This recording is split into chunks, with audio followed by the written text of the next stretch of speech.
눈치를 채신 분도 계시고 아는 분도 계시겠지만 이번 달 제 설교가 계속 믿음에 관한 주제로 설교를 해왔습니다. 그리고 오늘이 그 마지막 시간인데요.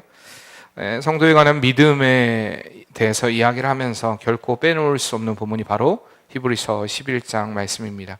왜 그렇습니까?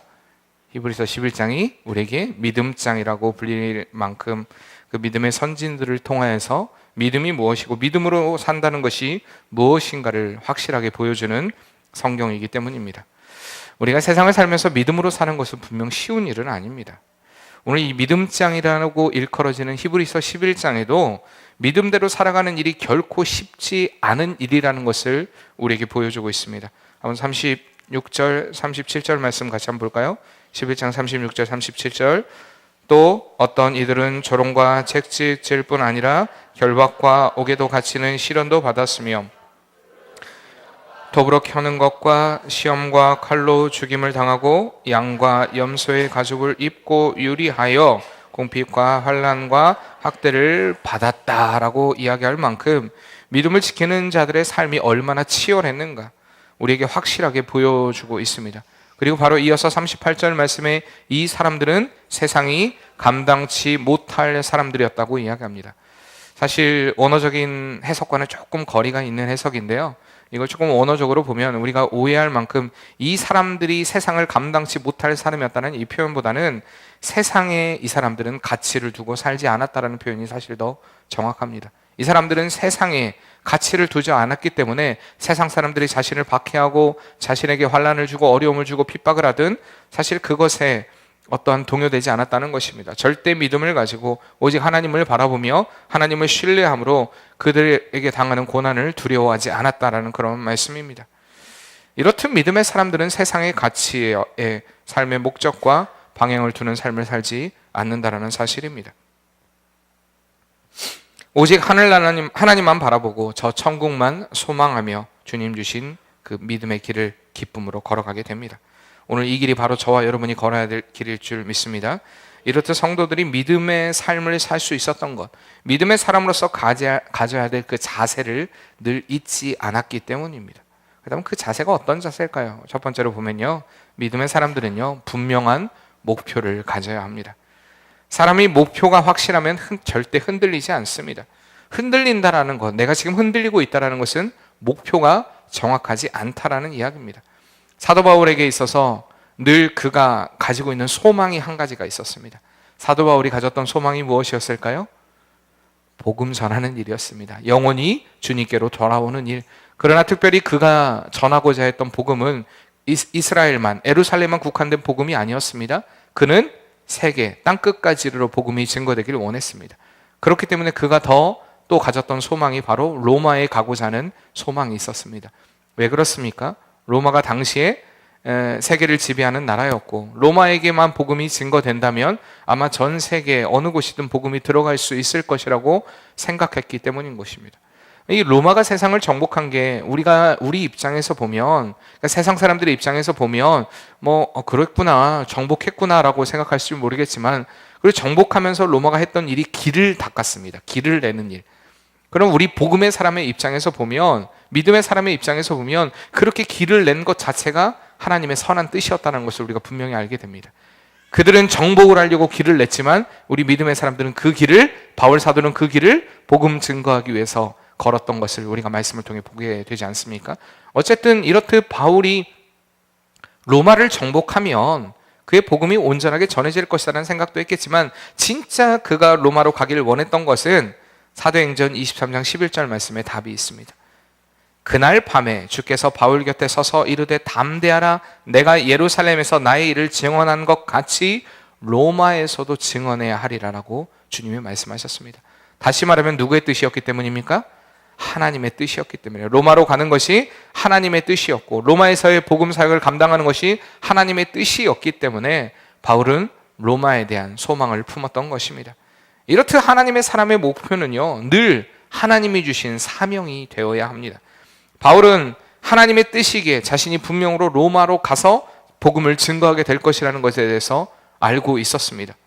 그런데요, 그가 어떤 방법으로 어떻게 로마로 언제 가게 될지는 사실 알지 못했습니다. 하나님이 그걸 알려주진 않으셨습니다. 근데 실제로 그가 로마에 가게 된 방법은요, 자신이 생각했던 방법과는 전혀 다른 방법이었습니다. 왜 그렇습니까? 죄수의 신분으로 그는 끌려갔기 때문입니다. 간혹 우리가 하나님의 길을 걷기를 원합니다 라고 이야기를 하면서도 자꾸 자신의 뜻과 자신의 방법, 자신의 생각으로 하나님의 일들을 이루려는 이들을 보게 됩니다. 자, 분명히 하나님께서 우리에게 목표를 정해 주셨습니다. 사명을 주셨습니다. 근데요, 그 길을 걸어갈 때 내가 원하는 방법, 내가 원하는 뜻, 내가 원하는 길을 걸으라고 주님은 말씀하지 않으십니다. 때론 그것이 나의 생각과 나의 뜻과 나의 형편, 나의 계획, 나의 모든 것을 무시한 내가 볼 때 어떤 하나님의 이끄심일 때가 있다라는 사실입니다. 왜 이렇게 이끌어 가실까? 왜 이러실까라고 생각이 들 만큼 하나님께서는 전혀 우리의 생각과 다른 방향으로 하나님의 일들을 이루어 가십니다. 그때 많은 사람들이 흔들립니다. 갈등합니다. 방황합니다. 왜 나에게 이런 일이 일어날까? 이거 하나님의 뜻이 아닐까? 아닙니다. 하나님의 뜻은 분명합니다. 그러나 내 뜻과 다른 방법으로 하나님이 이끌어 가신다는 사실, 우리는 이것을 인정할 줄 알아야 합니다. 바울이 그의 일생을 통해서 하나님의 이끄심을 늘 그의 또한 사명을 잃지 않고 믿음의 길을 걸어갔던 것을 우리가 말씀을 통해 보는데, 그에게 어떠한 고통이 있든 어떠한 시련이 있든 묵묵히 하나님이 주신 그 목표를 향해 달려갑니다. 하나님이 주신 그 꿈을 향해 달려가는 것입니다. 절대 흔들리지 않습니다. 분명히 어려움도 있었습니다. 죽음의 고비도 있었습니다. 환난도 있었습니다. 계속해서 복음이 막히기도 했습니다. 그러나 그것이 하나님의 뜻이 아니다라고 생각하지 않고 하나님의 뜻을 찾고 그 가운데 하나님의 방법으로 일하려고 했던 그런 바울의 모습을 우리가 볼 수 있는 것입니다. 마찬가지로 하나님께서는요, 분명히 우리에게 하나님의 길을 알려주십니다. 어떤 길을 걸어야 할지, 믿음의 길이 무엇인지를, 방향을 우리에게 알려주십니다. 말씀 중에, 때론 기도 중에, 이렇게 예배 중에, 우리의 찬송 중에, 믿음의 사람들의 대화를 통하여서 하나님께서 우리의 길을 알려주십니다. 그러나 하나님의 일을 하다 보면 내 뜻과 내 방향으로, 또한 내가 원하는 방법으로 이루어지지 않게 된다는 것을 우리는 조금만 살다 보면 알게 됩니다. 하나님의 뜻은 분명한데 여전히 내게 보이는 상황은 좌절하고 낙심할 만한 상황이고요, 더 큰 어려움이 존재하기도 합니다. 여러분, 이때 포기하지 말아야 합니다. 이때가 바로 우리의 믿음을 보여야 할 때인 줄 믿습니다. 이렇게 믿음의 사람들은요, 하나님이 주신 분명한 목표를 가지고 나아가는데 그들은요, 흔들리지 않습니다. 절대 흔들리지 않습니다. 요동치지 않는 믿음을 갖는다는 것입니다. 제가 어릴 때 궁금했습니다. 고등학교 때였던가요? 고등학교 때였던가 중학교 때였던가 제 생각이 안 나는데, 흔들바위를 한번 가서 흔들어 봐야겠다. 과연 내가 흔들바위를 떨어뜨릴 수 있을까? 물론 떨어뜨리려고 간 건 아니지만 한번 그래서 흔들바위를 정복해 봐야겠다라고 올라간 적이 있습니다. 아무리 흔들어도 흔들바위가 떨어지던가요? 아무리 힘센 사람이 흔들어도 그 흔들바위는 떨어지지 않습니다. 그런데 제가 그래서 흔들바위 위로 올라갔습니다. 제가 사진 보면은 흔들바위 위로 올라간 사진이 있습니다.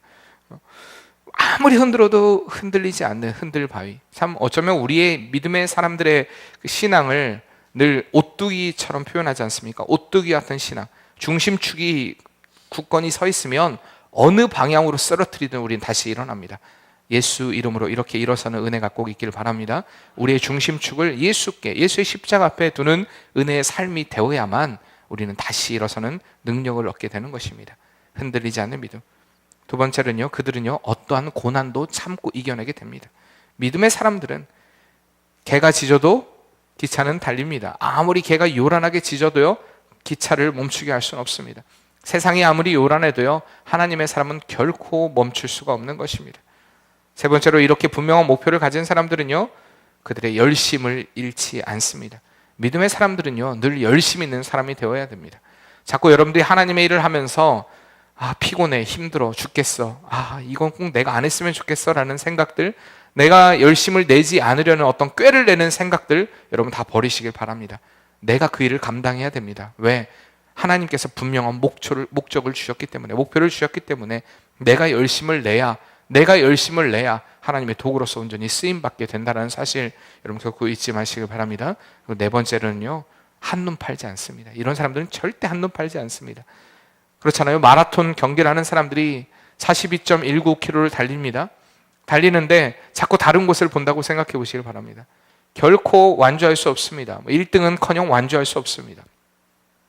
감동받는, 제가 어느 나라 사람인지 모르겠는데 예전에 그 보도를 보다 보니까 마라톤을 뛰는 중에 너무나 이 설사가 이제 막 나오려고 해서 너무 괴롭고 힘든데 그가 달리다가 멈추지 않고 그 자리에서 그냥 옷으로 설사를 합니다. 그러니까 이 막 이렇게 그 변이 다 다리 밑으로 흘렀는데, 여러분 그게 더럽다고 생각하십니까? 그 사실 저는 가장 아름다운, 어쩌면 냄새 날지는 모르겠지만 어쩌면 그게 가장 아름다운 변의 모습 아닌가라는 생각을 했습니다. 진짜 우리가 보통 더럽다고 생각하는 그 일, 그러나 그는 그것을 완주했고, 물론 1, 2, 3등 안에는 들지는 못했던 걸로 제가 기억하고 있습니다.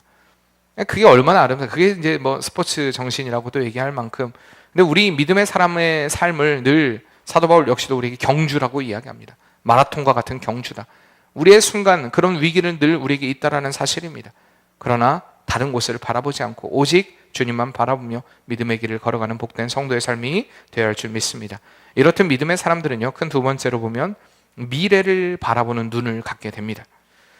우리가 7절 말씀 한번 볼까요? 다시 한번 7절 말씀. 믿음으로 노아는 아직 보지 않은 일에 경고하심을 받아 경외함으로 방주를 준비하여 그 집을 구원하였으니 이로 말미암아 세상을 정죄하고 믿음을 따르는 의의 상속자가 되었다라고 증거하고 있습니다.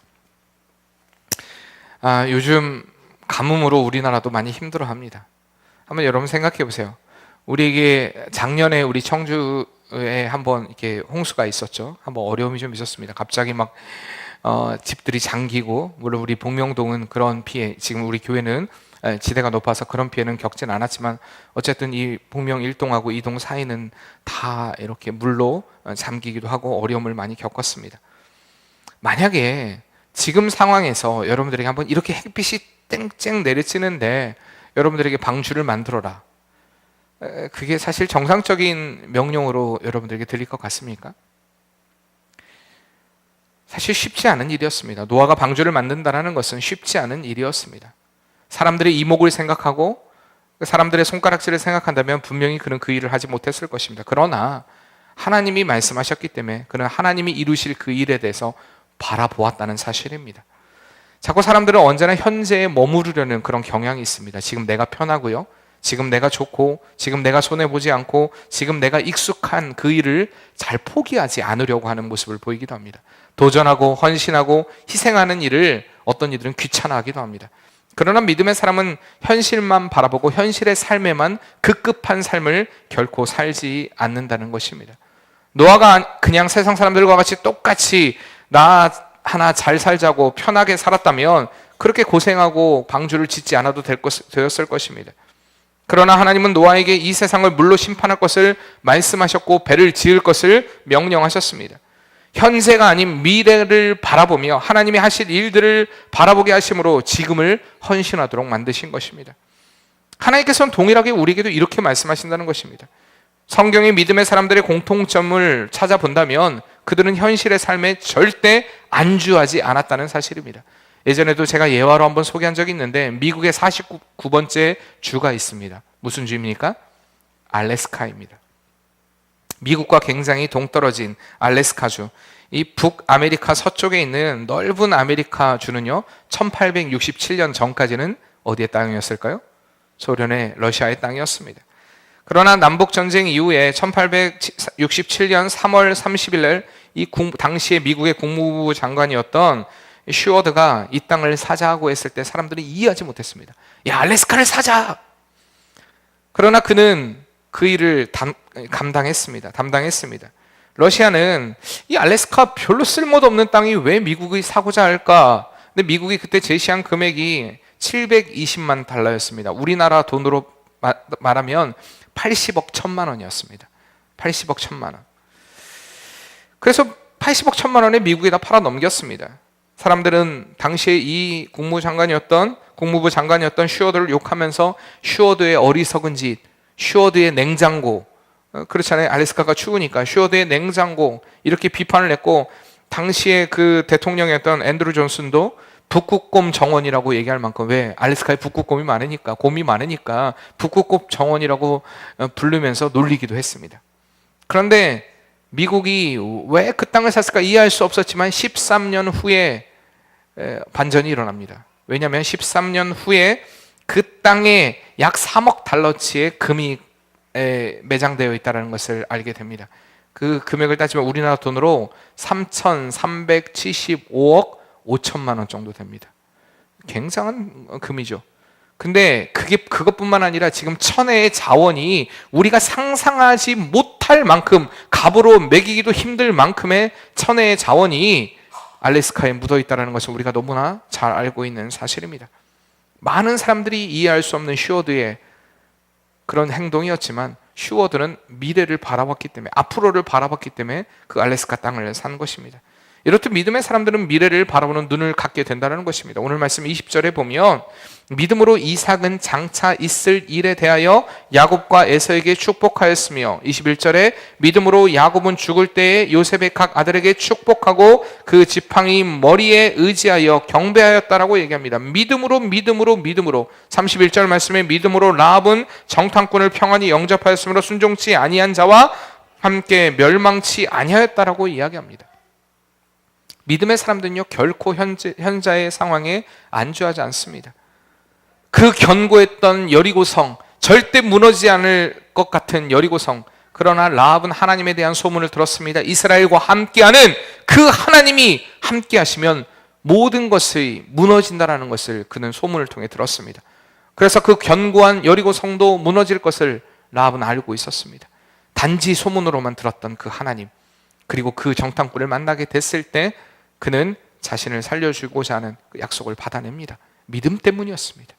미래를 바라보는 눈. 사랑하는 성도님들, 주저앉지 마시길 바랍니다.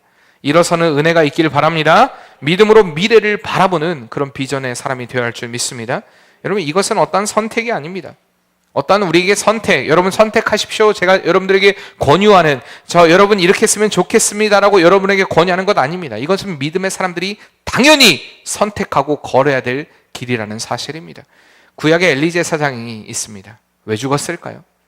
엘리 제사장이 어떻게 죽었습니까?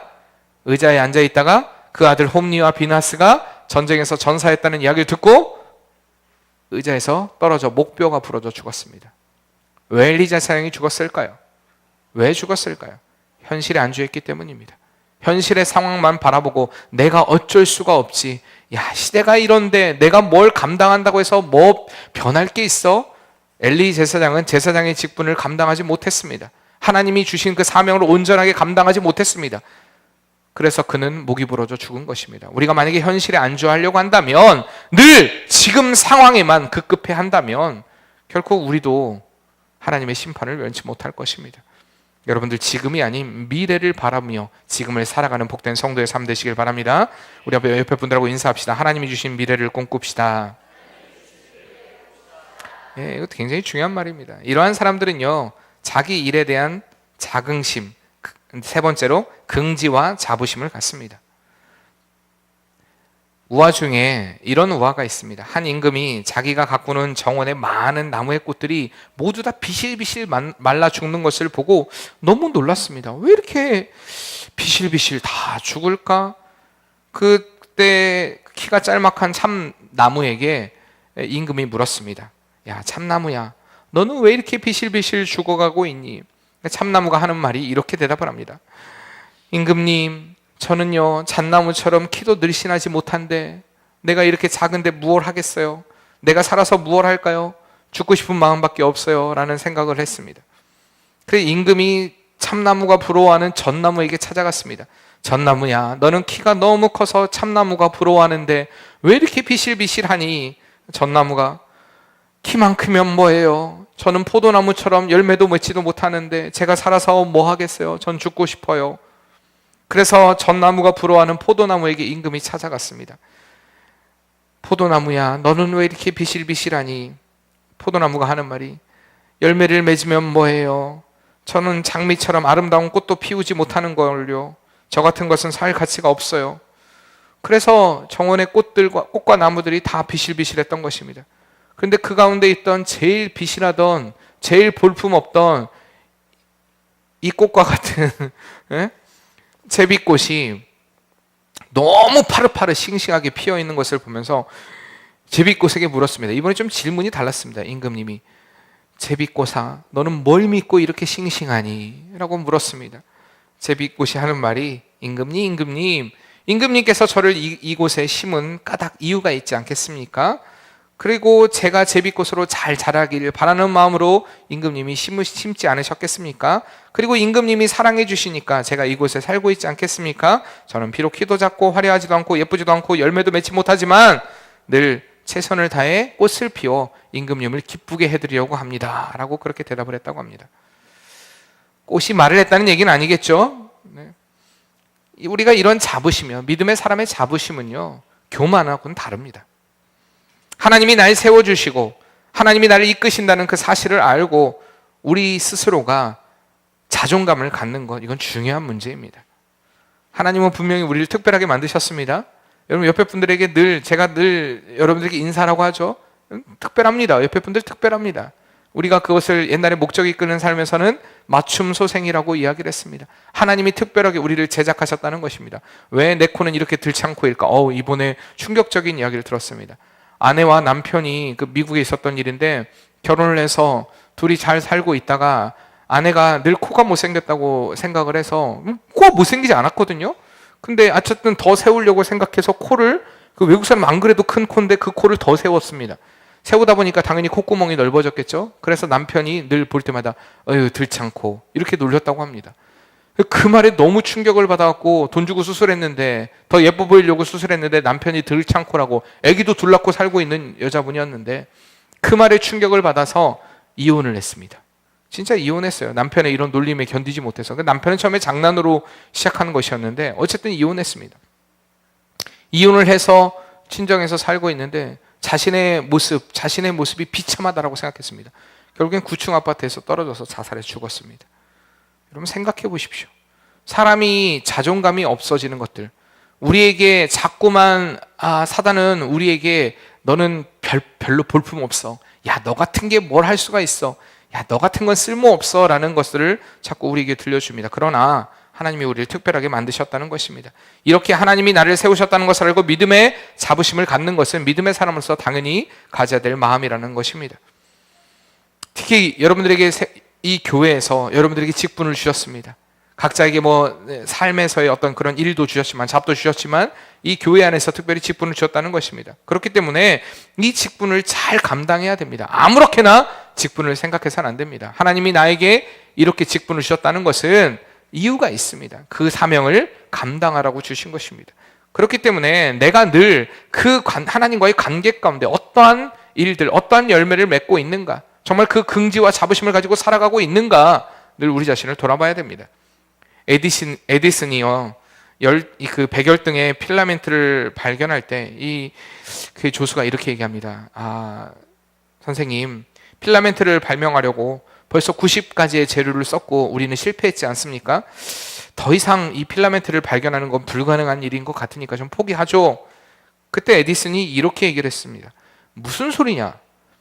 야, 너는 왜 그것을 실패로 생각하니? 우리가 실패한 것이 아니라 안 되는 재료가 90가지가 된다는 것을 이미 알아냈잖니? 라고 이야기를 했다고 합니다. 이 관점 차이죠. 그렇죠? 남들은 실패하라고 생각했지만 에디슨은 안 되는 재료의 90가지를 찾아냈다라고 생각했습니다. 그래서 그 실험을 계속 감행하게 됐고요. 쓰레기 더미가 한 2층 높이, 건물 2층 높이만큼 쌓이게 되었습니다. 그리고 연구를 시작한 지 13일째 되는 해 2399번째 실패를 걸쳐서 2400번 만에 드디어 전류를 통하지 않고 빛을 내는 필라멘트를 발견하게 되었다고 합니다. 사랑하는 성도님들, 우리는 기억해야 됩니다. 누구에게나 2399번의 기회는 있습니다. 물론 이것을 꼭 2399번이라고 여러분들 지금부터 그래 목사님이 그렇게 설교하셨으니까 내가 한번 세봐야지, 한 번 실패했어, 두 번 실패했어, 2399번, 그리고 저한테 와가지고 목사님 2399번을 시도해봤는데도 성공하지 못했어요. 그럼 제가 뭐라고 말할까요? 앞으로 더 2399번을 더 해보세요라고 얘기하겠죠. 무슨 얘기입니까? 하나님이 주신 분명한 목표를 가져 믿음의 사람들은요 결코 좌절하고 낙심하지 말아야 되고요, 분명한 하나님이 주신 그 일에 대한 자긍심, 자부심을 가지고 그 일들을 이루어내야 한다는 것입니다. 실패를 두려워하지 마시길 바랍니다. 믿음의 사람으로서 이 믿음의 긍지를 가지고 전진하는 삶이 되어야 한다는 것입니다. 포기가 아닌 돌파구를 찾아내는 삶, 그것이 진정한 믿음의 삶입니다. 그리고 마지막으로 네 번째요, 이런 믿음의 사람들은요, 무언가를 달라지게 하는 사람들입니다. 어제는 제가 독특한 실험을 한 가지 해봤습니다. 3층의 제 서재에는요, 물이 없어요. 사실 제가 냉장고를 사고 싶은 마음이 계속 있었는데 이사 갈 걸 생각해서 제가 아직 냉장고를 사지 않았습니다. 근데 냉장고를 언제 살지, 이사는 언제 갈지 모르겠지만 어쨌든 냉장고가 없으니까 물을 먹으려면 1층까지 내려와서 물을 받아서 가져가야 되는데 참 그게 사실 귀찮고 힘듭니다. 쉽지 않아요. 어제는 그래서 제가 도저히 안 되겠다, 그래서 물통을 좀 큰 걸 샀어요. 제가 이 컵도 이거 자꾸 빨아먹는 게 좋지 않다고 해서 어제 컵도 새로 사와갖고 갖다 놨는데 왜 또 사택에 있는 걸 갖다가 여기다 갖다 놨는지 모르겠어요. 어제 컵 새로 산 게 그겁니다. 갖다 놓으라는. 자, 어쨌든 그 물을 그래서 그 물을 퍼다가 날랐는데 참 솔직히 좀 피곤하기도 하고, 그래서 제가 복분자를 조금 타고요, 얼음도 가득 넣고요, 그리고 물을 넣고 이제 가져왔습니다. 목이 너무 마르니까 일단은 위부터 계속 빨아 마시기 시작했는데 물은 거의 다 떨어지고 이제 밑에 잘 섞지 않아갖고 복분자가 가득하게 됐습니다. 얼음은 가득하고. 그래서 복분자를 한 모금 마시고 얼음을 넣고 입에다 녹이는데 그 작업이 쉽지 않더라고요. 어쨌든 설교를 준비하면서 그래서 물을 또 가지러 1층까지 내려가기는 귀찮고 어떻게 할까 한참 고민하고 있는데 마침 미영이가 아이스 커피를 들고 오는 것입니다. 그래서 잘됐다, 이걸 마시면 되겠다. 그리고 아이스 커피를 한 모금 마셨는데 왜 이렇게 커피가 쓴지, 어제는 그렇게 제가 그렇게 커피를 막 못 마시는 사람이 아닌데 어제는 커피 맛이 좀 이렇게 쓴 겁니다. 왜냐하면 단 거를 먹다가 쓴 거를 먹으니까 더 쓰게 느껴지더라고요. 그래서 제가 컴퓨터 모니터 앞에 양옆에 한쪽에는 복분자와 한쪽에는 커피를 놓고 고민했습니다. 어떻게 할까? 어떻게 쓸까요? 섞었습니다. 섞고 한참을 저어서 하고 한 모금을 맛봤는데 더 이상 한 모금 이상 맛보기 힘든 맛이더라고요. 그래서 제가 마침 그때 소라가 왜 3층으로 올라왔는지, 소라야 잠깐 이리 와보렴, 한 모금만 마셔보렴. 소라가 마시더니 한 모금 마시자마자 뭐예요? 그랬더니 블루베리와 커피를 섞었냐고 그러더라고요. 그래서 제가 오늘 설교 때 얘기해 줄게 라고 얘기했습니다. 근데 맛있었대요. 근데 왜 그러냐면 아직 잘 섞이지 않은 그 맛을 맛봤고요. 저는 계속 녹으면서 섞인 맛을 봤는데 진짜 제가 3모금 정도 먹다가 결국에는 다 버렸습니다. 그리고 다시 물 먹으러 1층 내려왔습니다. 제가 생각하면서 이게 4번을 준비하다가 제가 이 일이 벌어졌거든요. 무언가를 달라지게 하는 사람, 제가 무언가를 달라지게 하는 사람이지 않습니까? 무언가를 달라지게 하는 사람, 네 번째 설교 제목을 준비하는 중에 이런 일이 일어났기 때문에 제가 좀 생각이 많았습니다. 우리가 세상을 살면서 결코 혼자 살지는 못합니다. 작은 그룹들 또는 큰 그룹들을 이루면 살아갑니다. 우리 교회 역시 하나님이 이루어 놓으신 이렇게 아름다운 공동체로 존재하고 있는 것입니다. 그런데 이런 공동체 가운데 어떤 한 사람을 통해서는 공동체가 하나가 되고 온전하게 서기도 하지만 어떤 한 사람을 통해서는 공동체가 어려워지고 균열이 되고 더 나누어지고 힘들어지는 그런 일들을 보게 됩니다. 마치 복분자와 커피를 섞은 것처럼 전혀 융합되지 않은, 하나 되지 않는 믿음의 사람들을 통해 달라지게 만든다라는 것, 이것이 무슨 말일까요? 더 상황이 안 좋아지고 더 어려워지고 힘들어지고 더 갈라지고 균열되는 것을 이야기할까요? 아닙니다. 더 하나가 되고요, 더 아름다워지고요, 더 성숙한 공동체를 이루어 가게 되는 은혜의 역사들, 그러니까 그 한 사람을 통하여서 그런 역사들이 이루어가는 것이 진정한 믿음의 삶이라는 것입니다. 히브리서 11장 33절 34절에 보면 믿음의 사람들을 통한 달라짐이 무엇인가를 분명히 우리에게 보여주고 있습니다. 한번 33절 34절 한번 읽어볼까요? 그들은 믿음으로 나라들을 이기기도 하며 의를 행하기도 하며 약속을 받기도 하며 사자들의 입을 막기도 하며 불의 세력을 멸하기도 하며 칼날을 피하기도 하며 연약한 가운데 강하게 되기도 하며 전쟁에 용감하게 되어 이방 사람들의 진을 물리치기도 하며 라고 이야기합니다. 여러분, 이것이 바로 믿음의 사람을 통한 달라짐입니다. 진정한 승리라는 것입니다. 내가 믿음의 사람인가 아닌가는 오늘 나를 통해 무엇이 달라지고 있는가를 보면 알 수가 있습니다. 믿음은요, 혼자 공유하는 것이 아닙니다. 혼자만 잘 지키는 것이 믿음 아닙니다. 믿음은 반드시 흘러가기 마련입니다. 믿음의 사람들이 내가 하나님 앞에 굳건히 서 있으면, 말씀 안에 굳건히 서 있으면 그 믿음은 반드시 옆에 사람들에게 전가가 됩니다. 흘러갑니다. 변화를 일으키는 능력을 갖게 된다는 사실입니다. 그런데요, 믿음엔 템포가 중요합니다. 그래서 바울은 고린도전서 8장에 보면 우상 제물에 관한 이야기를 합니다. 8장 1절 말씀에, 그리고 2절 말씀에 우상 제물에 대하여는 우리가 다 지식이 있는 줄을 아나 지식은 교만하게 하며 사랑은 덕을 세우나니 만일 누구든지 무엇을 아는 줄로 생각하면 아직도 마땅히 알 것을 알지 못한다라고 이야기합니다. 내가 아는 지식을 가지고 자꾸 판단하고 정죄하고 나는 믿음이 있으니까 믿음이 연약한 자들에게 너 이렇게 해야 해, 너 이 길을 걸어야 해, 너 왜 이렇게 살아? 사실 그것보다 바울은 이야기하기를 사랑으로 품어주라고 얘기합니다. 사랑으로 그를 감싸주라. 믿음은 혼자 가는 것이 아닙니다. 믿음을 행한다는 건 아름다운 영향을 끼치는 것이지만 같이 가는 것입니다. 혼자만 믿음이 좋다고 해서 무조건 내가 원하는 기준으로만 끌고 가는 것이 아니라 같이 호흡을 하는 것이 되어야 한다는 것입니다. 그러면서 바울은 이 고린도전서 8장 13절 마지막에 그러므로 만일 음식이 내 형제를 실족하게 하면 나는 영원히 고기라도 먹지 않겠다라고 얘기합니다. 형제를 실족하지 않게 하는 것이 나 믿음 좋다라고 이야기하는 것보다 더 중요하다는 사실입니다. 그러니까 믿음은요, 같이 가는 것입니다. 같이 템포를 맞춰서 자꾸 믿음을 내가 깨달은 그 무엇으로 그를 변화시키려는, 여러분 결혼하신 분들 생각해 보세요. 내 남편을 변화시키려고 노력합니다. 내 아내를 변화시키려고 노력합니다. 10년, 20년, 30년, 40년 해보십시오. 절대 변하지 않습니다. 자꾸 노력하면 노력할수록 어떻게 됩니까? 균열이 생깁니다. 어려움이 생깁니다. 더 피곤합니다. 더 힘듭니다. 짜증납니다. 안 돼요. 안 돼. 마찬가지입니다.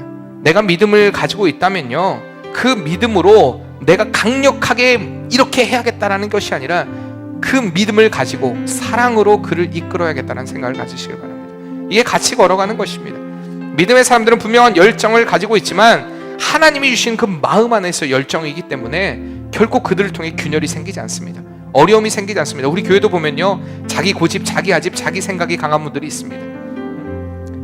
사실 여러분들 좀 죄송한 말이지만 목사는 좀 그래야 합니다. 목사는 색깔이 좀 있어야 합니다. 분명한 믿음의 길을 걸어가야 되고 그 길에 대해서 여러분들에게 제시도 해야 됩니다. 그런데 여러분들이 저보고 목사님은 독단적이고 독단적이고 목사님 마음대로 합니까?